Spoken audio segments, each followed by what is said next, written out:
안녕하세요. 얼마 전에 있었던 일로 이야기해 보려고 합니다. 저는 친구와 자주 볼링을 치는데요. 볼링을 칠 때마다 항상 내기를 합니다. 진 사람이 게임비도 내고 술도 한 잔 사주는 그런 거예요. 제가 게임에서 진 후 술을 사는데 괜히 돈도 아깝고 그래서 간단하게 마시고 빨리 들어가려고 했거든요.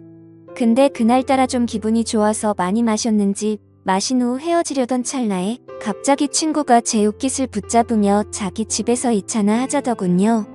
저는 밤이 늦어 집에 들어가야 한다고 했으나 왕무가 내인 친구를 어떻게 말할 도리가 없었습니다. 그래서 아내의 허락을 받은 후 친구의 집으로 갔어요. 1차는 저에게 얻어먹었으니 2차는 집에서 자기가 대접하겠다더군요. 물론 집으로 가는 택시비도 자기가 대주겠다답니다. 이 친구는 술만 마시면 이렇게 죽자고 마십니다. 중간에 좀 끊을 줄도 알아야 하는데 그런 걸 모르는 것 같아요. 그래서 많이 마시면 항상 울고 어디에 전화하고 진상도 이런 진상이 없습니다. 그렇게 불편하게 친구네 집으로 향하게 됐는데 아니나 다를까 친구 집에 도착하니 친구 아내가 억지로 웃으며 우리를 반겨주더군요. 거실로 들어온 저는 친구 아내에게 적지 않게 눈치가 보였으나 어쩔 수 없었습니다. 그렇게 그곳에서 소주를 몇 병 마셨을까요?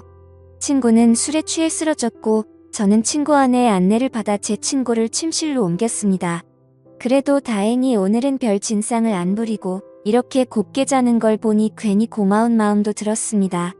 저는 친구 아내에게 폐를 끼쳐 미안하다고 했지요. 그러자 친구 아내는 역시 자기 남편을 이렇게 잘 챙겨주는 사람이 저밖에 없다면서 고맙다는 말을 했습니다. 저를 믿으니까 한 번씩 이렇게 노는 것도 충분히 이해할 수 있다고 하더군요. 저는 친구도 술에 취해 들어 눕게 된 마당에 더는 이곳에 있을 필요가 없어 이곳을 후다닥 나가려는데 마침 친구 아내가 바둑 프로를 시청하고 있는 게 보였습니다. 아까부터 시청하고 있었는데 이제야 제 눈에 들어왔던 것이었죠. 저는 호기심 가득한 표정으로 친구 아내에게 바둑을 좋아하냐고 물었습니다. 그러자 그녀는 어릴 때부터 조금씩 바둑을 했었다고 보는 것도 좋아하고 직접 두는 것도 좋아한다고 하더군요. 그래서 어느 정도 둔다고 물어보니 어디 가서 질 정도는 아니라는 말을 하는 거예요. 동네 어르신들과도 종종 뒀는데 비슷한 실력이라고 하는 겁니다. 저도 바둑을 좋아해서 그 말을 들으니 대충 가늠이 되더군요. 그녀가 엄청난 실력자라는 것으로.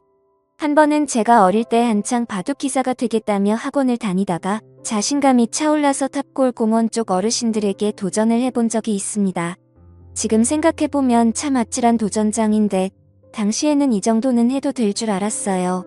근데 그 공원에 시간이 남아들어서 서성이는 것 같은 그 어르신들이 사실은 엄청난 바둑 실력자들이더라고요. 그 뒤로 부끄러워서 어디 가서 바둑 둔다는 말을 잘 안 하는데 그녀의 말은 정말이지 저를 궁금하게 만들었습니다. 그리고 보통 나이 들어서도 바둑을 하는 사람은 대부분 남자입니다. 여자 바둑 기사가 참 없기도 하고 일반인 중에서는 더더욱 없더라고요. 그래서 호기심이 많이 생겨서 다음에 기회 되면 바둑 한번 두자고 말을 했는데 그녀는 갑자기 지금 한번 하는 게 어떠냐는 제안을 하더라고요. 저는 이 늦은 밤에 민폐라고 생각해서 여기를 1초라도 빨리 나가려고 했던 찰나인데 지금 바둑을 두자는 친구 아내의 제안을 얼떨결에 받아들이게 되고 그렇게 게임을 시작하게 됐습니다. 저와 친구 아내는 바둑판을 서로 마주보고 앉아 척도를 바둑판에 찍었습니다.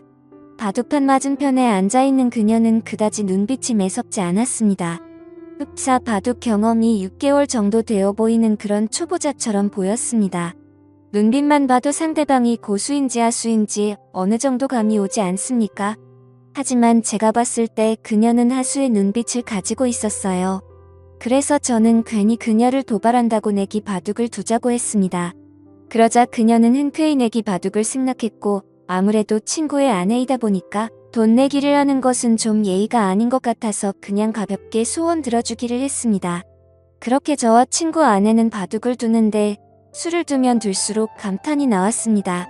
저에게 싸움을 거는 것처럼 보였고 한 수 물러나고 방어를 하는 것처럼 보였으나 매섭게 공격을 하면서 들어오는 그녀의 스타일이 너무나도 매력적이었습니다. 아주 유연하고 다채로운 수를 두더군요. 저는 그때 느꼈습니다. 이 정도 실력자면 동네 어르신들과 한 번쯤 자웅을 겨뤄볼 만한 사람이라는 것으로 확실히 초반에는 제가 많이 불리했습니다. 그녀의 눈빛에 방심을 많이 하기도 했고 술도 많이 먹어서 집중이 잘 안 됐거든요. 그러나 그녀의 공격을 몇 번 맞다 보니 술이 확 깨버렸습니다. 초반에 불리한 전세는 조금씩 역전을 하는 듯이 보였습니다. 학창시절 바둑부회 학원까지 다녔다는 장점을 내세워 후반으로 갈수록 친구 아내를 거칠게 밀어붙였습니다. 아마도 그날 바둑을 둔 게 최근 10년간 제가 가장 많이 집중을 한 시간이었던 것 같아요. 그만큼 저도 상대방의 실력에 맞춰서 진심을 다해서 뒀습니다. 위 지역은 확실히 제가 불리했으나 아래 지역을 다 먹게 되면서 제가 이기는 방향으로 게임이 흘러갔지요. 그랬더니 친구 아내의 미간이 찌푸려지며 마지막으로 두려던 제 돌 하나를 빼앗아서 자기 골짜기 사이에 넣더니 바둑판 위에 올릴 수 있으면 올려보라며 못한다면 자기가 이긴 거라며 막무가내로 때를 쓰더군요. 하는 짓이 어찌나 귀엽던지 제 투박한 손은 아무렇지 않게 깊숙한 골짜기에 빠진 바둑돌을 집어들었으나 그녀의 소원이 뭔지 궁금했던 저는 깔끔하게 패배를 인정했습니다. 돌을 던져버린 채 손을 떼며 도저히 못 찾겠다면서 제가 졌으니 소원을 말해보라고 했습니다. 그녀는 민망하다며 얼굴을 붉히다가 제 얼굴을 보지도 못하더니 자꾸만 자신을 뚫어지게 쳐다보는 제 눈빛에 수줍어하는 표정으로 이렇게 말하더군요. 그녀의 소원은 좀 뜬금없었습니다. 갑자기 4시간 되면 술이나 한 잔 사달라는 거였습니다. 저에게 호감을 표하는 게 아닌가 싶어서 기대하는 마음으로 다음날 친구 아내를 만나 술을 마셨습니다. 친구 아내는 오늘 만남은 남편에게 비밀이라고 하더군요. 저는 알겠다고 했어요. 그렇게 우리 둘은 술을 마시며 바둑 이야기를 많이 나눴습니다. 그녀도 바둑에 애정이 많았는지 재밌는 이야기를 많이 하더라고요. 적당히 술을 마신 후 곧장 숙박업소로 갔습니다. 누가 먼저 말하지 않았는데도 자연스럽게 발길을 닿았습니다. 어쩌면 솔직히 술은 핑계였고 우리 둘은 첫 만남부터 하고 싶었던 것인지도 모르겠습니다.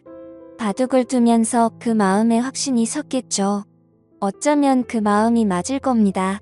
숙박업소에 들어온 저는 성격이 급하게 변했고 곧장 하려고 했으나 친구 아내는 무슨 노매 내기를 그리 좋아하던지 가위바위보를 해서 걸치고 있는 껍데기를 차례로 벗자는 제안을 하더군요. 저는 그냥 하는 것보다는 이것도 나쁘지 않아 그렇게 하자고 했습니다. 저는 친구 아내와 가위바위보를 하는데 한 판을 이기지 못한 채 계속 지기만 했고 저는 어느새 맨몸이 되었지요. 그녀에게 바둑으로 껍데기를 벗는 건 어떠냐고 제안했지만 그녀는 웃으며 바둑판을 안 가지고 왔다고 하더군요. 제 알맹이를 보던 친구 아내는 자신도 가위바위보를 빨리 져서 저처럼 되고 싶다기에 저는 이를 악물고선 최선을 다했습니다.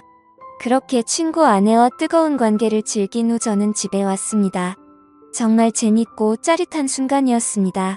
그렇게 며칠이 지난 후에 자꾸만 친구 아내가 생각나더군요. 이럴 줄 알았다면 그때 친구 아내 연락처라도 알아둘 걸 그랬다며 혼자 아쉬워하고 있었습니다. 저는 고민하다가 친구 아내가 너무나 보고 싶어서 3일 만에 친구에게 전화해 이 집에서 술이나 마시자고 했습니다. 친구는 좋아하더군요. 어쨌건 저는 친구와 친구 집에서 술을 마시며 중간에 합석한 친구 아내와 셋이서 재밌게 놀았습니다. 그러자 친구 아내가 그러더군요. 저번에 진 내기 바둑에 관한 복수를 해야겠다고 말입니다. 그렇게 저와 그녀의 두 번째 대국이 시작됐고 저와 친구 아내는 친구가 보는 앞에서 진지하게 바둑을 두었습니다. 친구는 바둑에 취미가 없던지 기나품을 내뱉다가 자야겠다며 안방으로 들어가더군요. 바둑은 아무래도 한 게임이 시간이 좀 길다 보니 친구가 지루해하는 것도 충분히 이해는 갑니다. 그러나 지금 이 자리에서 대국을 물을 순까지 싸워야 했습니다. 저와 친구 아내는 아랑곳하지 않고 바둑판만 집중했습니다. 그런데 그 짧은 기간 동안 얼마나 연습했던지 그것도 아니면 질 수 없는 전략이라도 짜고 나왔던지 친구 아내가 너무나 잘 두더군요. 저는 손에 들고 있던 마지막 돌 하나를 제 앞주머니에 넣으며 이걸 빼서 바둑판 위에 저를 대신해 둘 수 있으면 진짜 인정하겠다고 했지요. 그러자 친구 아내는 거리낌 없이 이를 실행했고 저는 늘 돌반 차이로 패배했습니다. 깔끔한 저의 완패였습니다. 도저히 방법이 떠오르지 않더군요. 그녀는 어린아이처럼 바둑을 뒀습니다. 쉽게 꺾이지 않고 그렇다고 욕심을 내지 않으며 아주 순수한 마음으로 바둑을 두는 게 느껴졌습니다. 잡생각이 많은 어른들은 둘 수 없는 그런 수를 놓으며 저를 이겨버린 거예요. 저는 소원이 있으면 말해보라고 했지요. 이번에도 내기 바둑이었거든요. 그러자 친구 아내가 잔뜩 흥분한 얼굴로 느닷없이 저를 덮치는데 저는 친구 아내의 얼굴을 떼어내며 친구가 안방에서 자고 있으니 이러지 말자고 했습니다. 지금은 불안하다면서요. 그러자 친구 아내는 지금 아니면 안 된다고 못을 박더군요. 저는 그 소리를 듣는데 차마 거부할 수가 없었습니다. 어쨌건 저는 마지못해 선을 또 넘고 말았습니다. 그렇다고 우리는 어떤 소리도 지를 수 없었습니다. 친구가 듣게 되어 잠에서 깬다면 저는 황천길로 갈지도 모르니까요. 나중에 친구 아내에게 듣자니 친구가 2년 전에 바람을 피웠고 이를 자기에게 들켜 용서를 구한 채 지금은 성실하게 살고 있다더군요. 그래서인지 몰라도 남편과는 자꾸만 마음의 거리감이 생겨 피하게 된답니다. 하지만 그녀도 성인의 여자이다 보니 이렇게라도 해소를 해야겠다고 하더군요. 제가 마음에 들어서 그런 거라고 말을 하는 걸 보니 저를 어떻게 한번 해보려고 이렇게 바둑을 열심히 두는 거였구나 생각했습니다. 마음이 씁쓸해지더군요. 아무렴 어떻습니까? 저도 그녀가 이렇게라도 마음을 풀 수 있다면 좋다고 생각해야겠지요. 어쩌면 친구와 같이 있어도 뭔가 소홀하다고 했는데 역시나 이유가 있었습니다. 그 후로 저는 친구 모르게 친구 아내와 깊은 만남을 이어갔고 그렇게 1년을 만나다 그녀가 헤어지자고 하더군요. 이제는 마음을 잡고 가정을 위해 성실하게 사는 남편 뒤통수를 못 치겠다더군요. 그게 이유였습니다. 저는 아직은 그럴 수 없다며 계속 만나자고 했습니다. 친구 아내와 만나며 여러 얘기를 할 수가 있어 삶이 즐거웠습니다. 이런 것을 한순간에 내려놓기가 힘들더군요. 우리가 중년이 넘어서면 딱히 인생에 어떤 즐거움을 찾기가 힘들잖아요. 다른 걸 떠나서 이렇게 즐겁게 바둑을 둘 수 있는 친구가 있다는 게 참 좋았는데 아쉽잖아요. 어쨌건 저는 헤어지자던 친구 아내를 겨우 설득해 계속 만나는 중인데 언제까지 이런 만남이 유지될지 모르겠습니다. 이제 헤어지기엔 이미 저는 친구 아내에게 너무나 깊게 빠져버렸거든요. 오늘의 사연은 여기까지였습니다. 구독과 좋아요는 사랑입니다.